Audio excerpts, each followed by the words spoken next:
दोस्तों, इस वीडियो में आपका स्वागत है।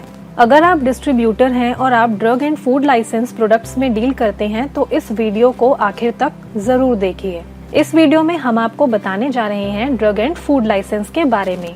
जो लोग ड्रग्स से रिलेटेड आइटम्स में डील करते हैं या जो लोग फूड लाइसेंस से रिलेटेड प्रोडक्ट्स में डील करते हैं, तो कुछ प्रोडक्ट्स ऐसे होते हैं जिनका फूड लाइसेंस लेना मैंडेटरी होता है, जो आप बिना फूड लाइसेंस के सेल नहीं कर सकते हैं। यानी कि फूड लाइसेंस जिनकी सेल के लिए मैंडेटरी होता है।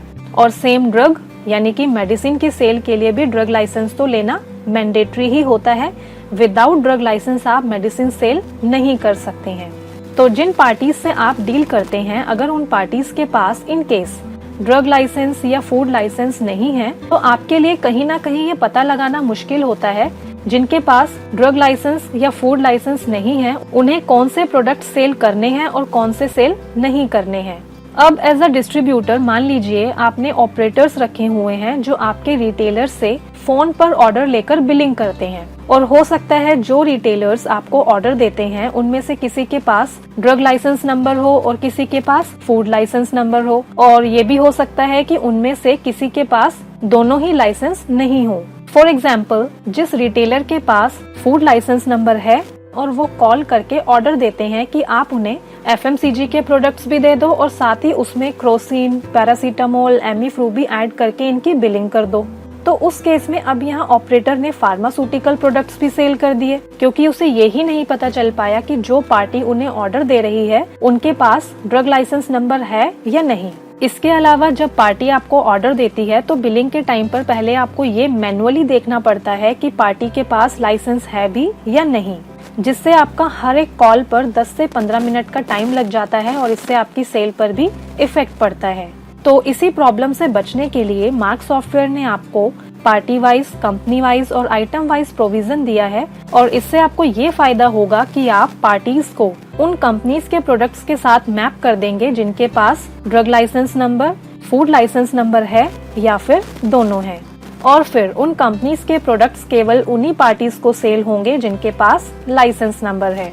और साथ ही जब ऑपरेटर बिलिंग करेंगे तो उन्हें बिलिंग के टाइम ही इंडिकेट हो जाएगा कि जिस पार्टी को आप सेल कर रहे हैं, और अगर उनके पास ड्रग लाइसेंस नंबर या फूड लाइसेंस नंबर नहीं है तो इस कंपनी का प्रोडक्ट इस पार्टी को सेल नहीं होगा। और जब आपको बिलिंग के टाइम ही पता चल जाएगा कि किस कस्टमर के पास लाइसेंस है और किसके पास नहीं है, तो आपका काफी टाइम सेव होगा और साथ ही आपकी सेल भी इंक्रीज होगी। तो आइए अब सॉफ्टवेयर में इसका प्रोसेस देख लेते हैं। इसके लिए सबसे पहले आप मास्टर से, मार्क सेटअप से कंट्रोल रूम पर आएंगे, देन सर्च इन ऑल पर एंटर की प्रेस करेंगे और यहाँ ड्रग लाइसेंस सर्च करके एक्सेप्ट कर देंगे। देन यहाँ आपको ऑप्शन मिलेगा party Y for drug, F for food, B for both and C for company wise licence required. जैसे अगर आप यहाँ Y सेलेक्ट करते हैं तो इसका मतलब है कि आप पार्टी वाइज सेट कर सकते हैं कि जिस पार्टी के लेजर में ड्रग लाइसेंस नंबर होगा, आप सिर्फ उन्हीं पार्टीज को ही फार्मास्यूटिकल कंपनी के प्रोडक्ट्स सेल कर सकते हैं। अगर F सेलेक्ट करते हैं, दैट मीन्स कि जिस पार्टी के लेजर में फूड लाइसेंस नंबर होगा, आप सिर्फ उन्हीं पार्टीज को ही FMCG कंपनी के प्रोडक्ट्स सेल कर सकते हैं। और अगर B सेलेक्ट करते हैं तो जिस पार्टी के लेजर में ड्रग लाइसेंस नंबर और फूड लाइसेंस नंबर दोनों हैं, तो आप उस पार्टी को फार्मास्यूटिकल और FMCG दोनों ही कंपनीज के प्रोडक्ट्स सेल कर सकते हैं।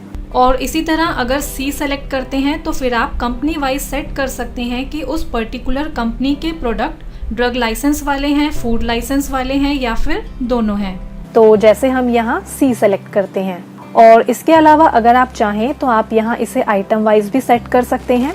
तो अभी जैसे हमने यहाँ कंपनी वाइज सेट किया है, तो अब एस्केप की प्रेस करते हैं और चेंजेस को सेव करते हैं। इसके बाद अब आप मास्टर से, इन्वेंट्री मास्टर से कंपनी मास्टर्स पर आएंगे, और अब आप यहाँ कंपनी वाइज सेट करेंगे कि किस पर्टिकुलर कंपनी के प्रोडक्ट ड्रग लाइसेंस वाले हैं या फूड लाइसेंस वाले हैं या फिर दोनों हैं।